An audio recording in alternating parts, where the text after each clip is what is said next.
me came a voice from the sky.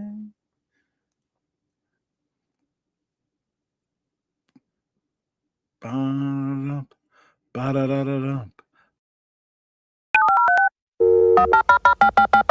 Don't hang up that phone. We've found what you're looking for. Welcome to the Let's Talk Cabling podcast with Chuck Bowser, RCDD.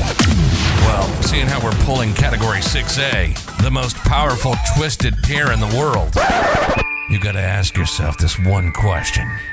Did I pull 295 or 300 feet? Well, do you feel lucky? Do you, punk? What exactly does RCDD stand for? Registered Communications Distribution Designer. Just the expert you need to ensure your cable plant performs exactly as designed. The elite professional, knowledgeable, and experienced in leading-edge ICT design principles. Now, send the new guy to the truck for a bucket of dial tone and the cable stretchers, while you listen to an informative program on telecommunications. Thursday night, 6 p.m. Eastern Standard Time. That can only mean one thing. Live after hours with Chuck Bowser, your favorite RCDD. Don't try to pretend like I'm not. Don't try to pretend like I'm not. I take your questions on structured cabling, copper and fiber, installation, certification, design, project management, estimation, even career path. But tonight's show is a little bit different. Tonight's show, I'm coming to you I'm shooting from the hip, speaking to you tonight from my heart. And this has been weighing on me for quite a while. And I've just finally got to the point where I just need to take a break from my regular type of content and just say this. I just need to say this. Okay. Oh, but before we do that, acronym challenge. We got to do the acronym challenge. So the acronym challenge, what does BCT stand for? What does BCT stands for? It's an acronym. I'll give you a hint. It has something to do with bonding and grounding. I'll give you that hint. What does BCT stand for? A lot of people get confused about bonding and grounding. It is a very complex subject in our industry, but in order to do it correctly, you got to follow the standards. And in order for the cable plant to perform safely and not injure people and burn out equipment, you need to follow this one. So nobody has guessed it. I get it. It's a hard one. Bonding conductor for telecommunications. BCT is bonding conductor for telecommunications. It basically just means the conductor that goes from the ground rod to the primary bonding bus bar. That's all that really means. So I want to get back to, again, something has been weighing on my heart. And 4 years ago when I started the whole podcast, I did it to educate people. I did it to encourage people. I did it to enrich people's lives. That's why the 3 taglines of the podcast are educate, encourage, and enrich. That's the whole reason I do this. Not just some of the people, not just the people in this group, not just the people who are union or non-union, not just the people who are FOA members or BICSI members. I do this for everybody. Everybody. But it's become blatantly obvious that because of today's society, which has a vested interest in keeping us fighting each other, arguing against each other, it has proliferated into our industry as well. It has. It's absolutely gotten into our industry. Now, because of that, we're starting to see what's called tribalism. Okay, tribalism. And what is tribalism? It has its roots. It has its roots back into the days when people, human beings, men and women, would gather in groups, and that group had a similar mindset, and they would protect each other. They would grow each other's foods. And if somebody would try to steal somebody's purse, somebody's food, or somebody from another tribe, those tribes would fight other tribes to kind of protect themselves. And there was a time in human world where that was an absolute necessity. Hold on, let me fix that. There we go. That was an absolute necessity. But in today's modern environment, it's creating divisiveness. It's it's stifling collaboration. You want a perfect example of it? Look at the whole boomer versus millennial conversation, right? I'm a boomer. I get it. And you know what? Self-reflection here. I used to be that typical boomer. I used to be the person who would look at the other generations and I'm like, you guys, you have it so easy. When I was growing up, we actually had to do the math. We had to do the math with a pen and paper. You guys have a calculator with you, right? You have it easy. You young whippersnappers, I had to walk uphill both ways in the snow. But again, tribalism. I'm in the boomer the tribe versus the millennial tribe. And because of that, here's what tribalism does is it permeates your brain and it gives you the thought that maybe that other people aren't as good as you. Other people aren't as good as you. And unfortunately, that is not the case. It's absolutely not the case. And we're diving ourselves into different tribes within our industry.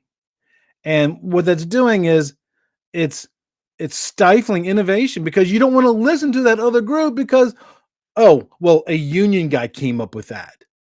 Oh, you don't want to do that way of testing fiber because that's the way FOA does it.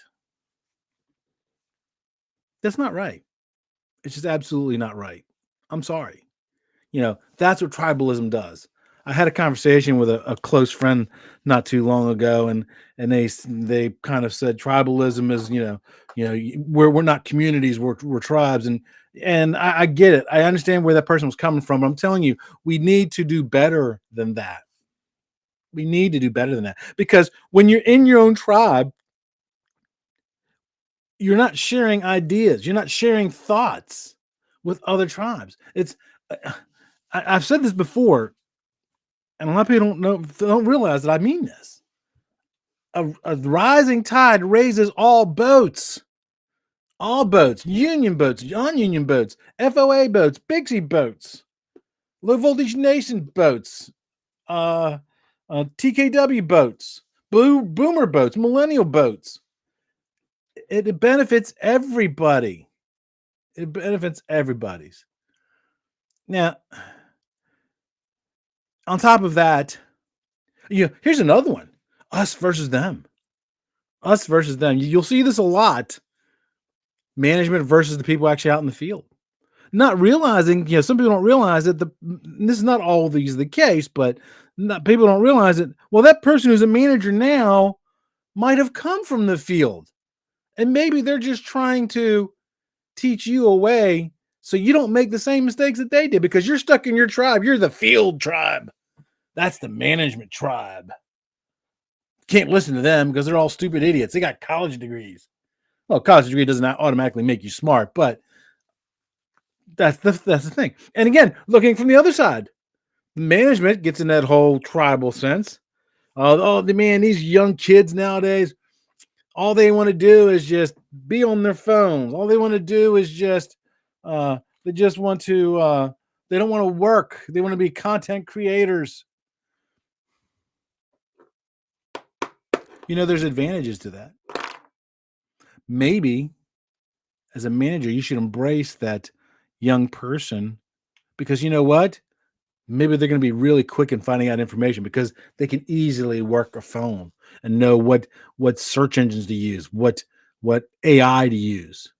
Maybe that young person might have a fresh way of looking at things, which might actually be better. There's an old saying out there that says, just because that's the way your dad always did it doesn't mean that's the way you should do it. Look at our industry.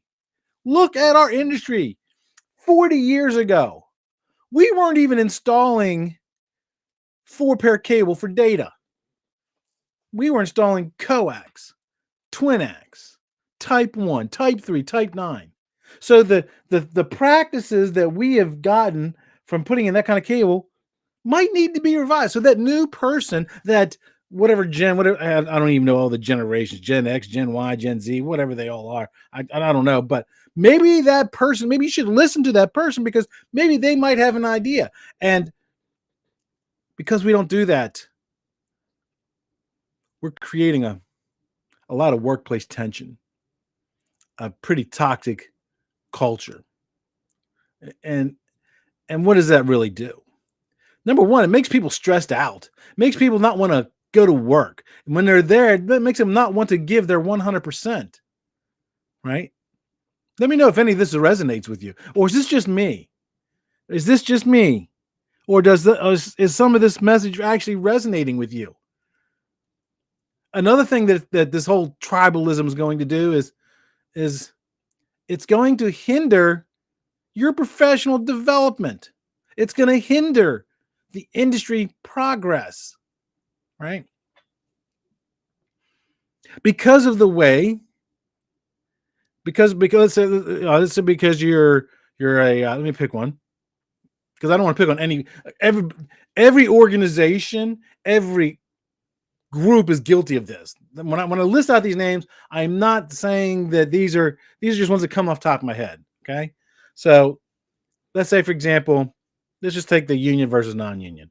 And if you've listened to my show before, you know I am a proponent of both. There are great union people. There are great non-union people. There are poor non-union people. There are poor union people. Okay, it is what it is. So if you put people in these different tribes, oh, they're the union tribe, the non-union tribe, and because let's say the union guy who might be a journeyman electrician and a technician might come to you with an idea on how to do something because they're applying all of their experiences from low voltage, maybe doing regular electrical work, and their whole background, things that their lifespan, their experiences. They might be able to make something easier for you, but if you're stuck in your own tribe and you're not listening to what the other person saying because they're not in your tribe, you're hurting yourself. You're absolutely hurting yourself. And this, as I said, this is making me sad. I mean, it's maybe sad's not the right word, but it's maybe I'm just becoming more aware. Maybe it was always like this. Maybe I'm just now, because I'm getting older, I'm starting to pay attention to words and people. Maybe I'm just becoming more aware of it. Right. So, it's, again, because we're putting ourselves into tribes, it's going to stifle your career growth because you don't want to listen that, the person who they went to college and then they became a PM, and maybe, they think you should take the same path as them. Well, maybe not. Maybe your path is different. I know a lot of people who, some of the most successful people in the business world do not have college degrees. Again, there's another tribe for you. College degrees, non-college degrees. Which is better? Neither. There are great people who have college degrees. There are great people who don't have college degrees. There are poor people who have college degrees. When I say poor, I mean bad. When I say bad, I don't mean like criminal bad. I mean they're just not good for the industry. And there's poor examples of people who don't have college degrees. Right? Again, it's us versus them. It's a whole tribal thing. The whole tribal thing. And because you're in your own tribe, you don't want to listen to other people's ideas. And you know what? This is not just you versus them impact. This is not your workplace. This is also impacting the industry. The industry. Because we're putting ourselves into tribes. We're putting ourselves into tribes. And that's the worst thing you can do. Let's give you some real life examples that I've noticed or that I've been paying attention to. I've already mentioned the union versus non-union disputes. There was actually a Facebook post. I think it was today. I think it was this morning. Might have been yesterday morning. I'm not really sure. I have to go back and look at it. But somebody, and I'll give you the synopsis of it because I don't remember exactly how it was worded, but somebody had posted, "Hey, I'm thinking about joining the union. Can you give me some ideas?" The very first response was absolutely fantastic. And then, by the way, this was actually on Low Voltage Nation's Facebook group, right? And that's another example I'm going to be talking about here in a little bit too. And the first response was absolutely fantastic because he said, look, I have been both. I've been a union member and a non-union member. Here's the benefits for being a union member. Here's the benefits for non-union. Here's the drawbacks for being union. Here's the drawbacks for being non-union. Because it really boils down to what works best for you, your career path, and your family.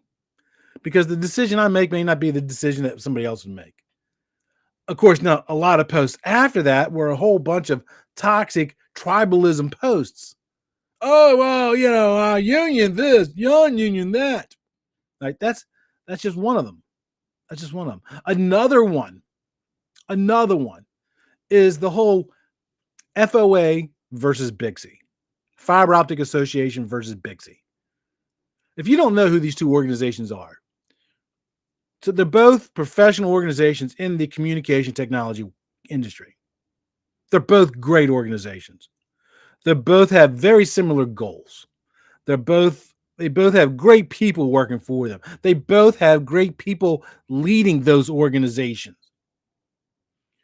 They're similar, but they're not quite the same. Okay, they're not quite the same. Because I get asked all the time, Chuck, which career path should I take? I want to become? I want to do this, that. Usually, when I get those kinds of questions, I usually say, "Call me. Let's talk about this. I need more information." Because sometimes I might recommend you to go the FOA route. Sometimes I might recommend you to go to the BICSI route. It just kind of depends. I'm going to listen to your story, to your needs, and to figure out, okay, I feel that this is your best path. FOA is not better than BICSI. BICSI is not better than FOA. But what you will find is you will find people firmly in the BICSI tribe talking down about people from FOA. You will find people in the FOA tribe talking down about the BICSI people. It's not right. It's not right. And part of that is because maybe some of the leaders aren't holding their people accountable. Maybe that's part of the problem. Again, they're both great organizations. Absolutely. And I feel that they are complementary to each other. They're not exclusive of each other. They're not, some might say, well, they're competitors. Yeah. Well, you know what? Maybe we need to rethink that whole competitor thing. That's where TKW gets this right. They community over competition, right? That's another one. TKW versus Low Voltage Nation. Both great organizations. I know both organizations very well. I operate in both of them. I know the leaders of both of them. I don't say I know everybody in both organizations because the Low Voltage Nation is like 50, 60, 100,000 people. So there's no way I can know all of them, but I know a lot of them. And I'm telling you, those are both great organizations. Again, they are similar to each other, but they're not quite the same. They're not. They're both great organizations. They both have great people volunteering in both those organizations. They both have some people in those organizations that sometimes are affected by tribalism. They're affected by tribalism. The table is big enough for everybody. It truly is. It truly is big enough for both union and versus non-union, FOA versus BICSI, Low Voltage Nation versus TKW, boomers versus millennial, college versus non-college. There's enough room at the table for everybody. We need to be open. A brain is like a parachute. It only functions when it's open. If you don't have an open mind and you don't listen to other people who might be of another tribe, it's not their loss. It's not their loss. It's your loss. It's your loss because you might miss out on getting a relationship with a future business partner, a future customer, a future best friend. It's your fault because you're so stuck in your stupid tribe that you don't want to listen to the thoughts and the knowledge and things that other people tried. It's really affecting our industry. It truly is. let's talk about some strategies. And I've thought about this over the last couple of days. Some strategies, and I'm just going to throw these out there. And I'm going to throw it and see what sticks to the wall. Right? What can we do to help break down these tribes? Listen, I want to create a new tribe. I want to create a new tribe. The low voltage industry is the tribe, and we get rid of all these other sub tribes. Okay, we get rid of these sub tribes. The first thing is facilitate open dialogue, right? It's funny. We work in the communications industry. What do we suck at? Communicating. And I get it. I totally get it. I mean, I used to be this way too. I've said it on many episodes before. People look at me now and they see, that I have no problem striking up conversations with people and stuff like that.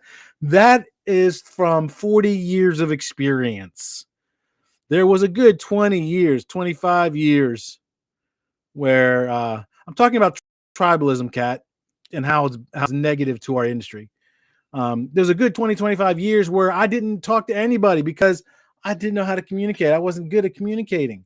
So one of the biggest steps that you can do to break down the walls of the tribes, the us versus them, the union versus non-union, the FOA versus BICSI. Kat, how about the CCNA versus, I don't know, I'm not good with technology. I guarantee you. Oh, here's one that Kat might recognize. How about Mac versus PC? There's another two tribes for you. And again, how many times have you heard somebody say something negative to somebody because they bought an iPhone or they bought an Android because they're firmly in their tribes? Guess what? I have both. I have both an iPhone and an Android. And that's not because I'm rich, it's because my company work phone, my day job, is an Android. My personal phone's an iPhone. Again, they are both great devices. In some functions, my iPhone is better. Some functions, my company's Android is better. But when you start talking down about somebody because they're in the Android tribe, that it causes pain, suffering, poor communications. It makes people feel bad about themselves. Another way to help break down these walls of tribalism that we have in our industry, and I've already kind of touched base on it, embrace diversity of thought. Okay, embrace diversities of thought. Now, I know we're getting beat over the head right in today's political environment, diversity, inclusion, all that stuff. But listen to what I'm saying. Diversity of thought. Pay attention because, first off, but give value to somebody else's opinion because realize that their opinion, their viewpoint is based on their experiences and their training. Your opinion is going to be based on your experiences and your training. So embrace what they're saying. I'm not necessarily saying you have to agree with it, but at least listen to it again with the open mind. Open mind. The parachute only functions when it's open. Your brain only works when it's open. So listen to the opinions of other people. And here's a thought. Not only listen to them, try to see their viewpoint through their eyes. Because you know what? They might have a better idea. They might have a better widget. But again, if you're so firmly stuck in your camp because you're BICSI and they're FOA and you don't want to listen to them because they're FOA, you are going to be the one who doesn't get the benefit from that. So diversity of thought. And that goes both ways, right? Again, don't rule out that person just because he has gray hair. Don't rule out that person just because they have purple hair, right? No, look past that. Look past that. Also, how about exploring a way to cultivate a culture of mutual respect? Again, understand that, well, maybe that person, again, going back to the college tribe versus the non-college tribe, understand that maybe that person was their whole entire life that was drilled into their head by their parents. There's another one right there. Single family homes versus, kids who grew up with mom and dad. Two other tribes, right? Understand that their path is going to be different than you, and understand that maybe have some empathy for that path. Understand that. Discuss the roles of leadership and modeling respectful behavior. Make sure that you foster inclusivity, right? Foster inclusivity. Understand that we don't just because somebody has a different opinion than you, because they're in a different tribe than you. Okay, you're management, and you're the guy out in the field versus manager. Two other tribes, right? Two other tribes. Understand that when you I almost said a bad word. I'm fired up tonight. If you can't figure that out right now, because this has been weighing on me for so long, because I see the negativity coming from everywhere. And if we just take that same energy that we put towards negativity and put it towards fostering a culture of mutual respect, understand that their opinion is going to be different than yours. Still listen to it. Try to see it through their eyes. There have been times in my life where I've listened to somebody else's opinion and it has changed my opinion, because I looked at it through their eyes. Again, talking strictly about our industry, right? Another one we can do is, how about cross collaborations? Now, this really specifically is going to be for like maybe FOA versus BICSI, TKW versus Low Voltage Nation. Collaborate with each other, because when we stop communicating with each other, bad things happen. We got to communicate with each other. And collaboration helps break down those walls. It helps break down those tribal boundaries. And here's the other thing.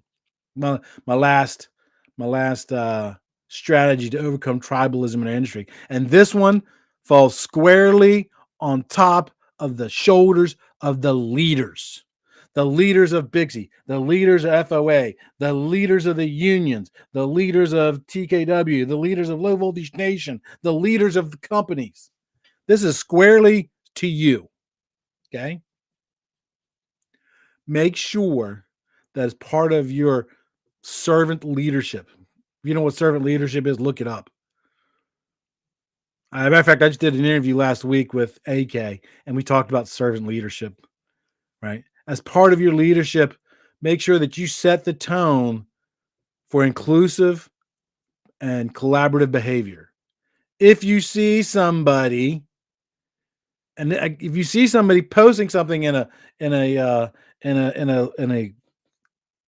low voltage community, and it doesn't foster collaborative, positive reinforcement, you as the leader of that organization need to address that. You need to lead by example. You need to, when you see it, you need to fix it. And you also need to set the example as the leader of your organization. Just because another tribe might have said something you don't agree with, or a member of a tribe of another organization said something you didn't agree with, that doesn't mean you as the leader can go out and post something to attack that other group. We are better than that in our industry. Better than that. You need to provide the example of what you expect from the people whom you lead, your peers, whom you work with, right? So like I said, tribalism is, it's affecting us as an industry. It's affecting our companies. It's affecting our communities. It's affecting our professional organizations. And we need to strip down those walls of the tribes. We need to get back to a point of respect towards each other. Okay. Here's my call to action for everybody tonight who's listening to this. And I'm hoping I'm resonating. I truly am, because I can't be the only person who sees this. Let me know if this is resonating with you, right? Encourage, again, this is a call to action for you. Encourage anybody within whom you think is in your tribe. Again, and I listed a half a dozen tribes tonight in our industry, right? Encourage them to reflect on their experiences and consider maybe new ways that they can go outside their comfort zone and have conversations with people in other tribes. Oh, but that's what BICSI calls it. Here at FOA, we call it that. Well, you know what? Who cares? As long as we both know what it means, right? Also, I also invite you to discuss and collaborate and overcome these tribal barriers within our industry. So if you're a union person, reach out to a non-union person. If you're a low voltage nation, reach out to TKW. If you are a management and you got the field, reach out and have those conversations. Have those conversations. I hope I didn't bring everybody down tonight. I truly don't, because I don't know. It has been weighing on me. It has absolutely been weighing on me, and I don't know why. I've been struck by it. And let's just look at some of the comments before we click off. Jim Parsons in the house. Hey, Jim, how you doing? I think the biggest thing I think is between boomers and young ones are soft skills. There's a lot of depends how you define soft skills. There's some soft skills that young people have that old people don't have, and vice versa. Anthony Romeo's in the house, a fellow member on the BICSI mentoring committee. He says there are currently 4 generations working in the workforce. Each generation has their own way of getting things done. Stay open-minded, because each generation has their benefits. Absolutely. Spot on, Anthony. I'm so glad to have you as a friend. I truly am. Jim says, after a full career in construction, old timers are usually crass and rather hostile at times. You know why?